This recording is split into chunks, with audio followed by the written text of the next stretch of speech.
بسم الله الرحمن الرحيم. سبح اسم ربك الأعلى الذي خلق فسوى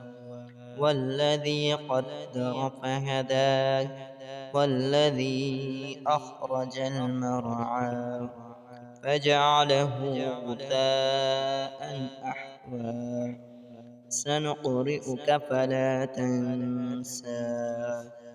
إلا ما شاء الله إنه يعلم الجهر وما يخفى ونيسرك لليسرى فذكر إن نفعت الذكرى سيذكر من يخشى ويتجنبها الأشقى الذي يصلى النار الكبرى ثم لا يموت فيها ولا يحيا قد أفلح من تزكى وذكر اسم ربه فصلى بل تؤثرون الحياة الدنيا والآخرة خير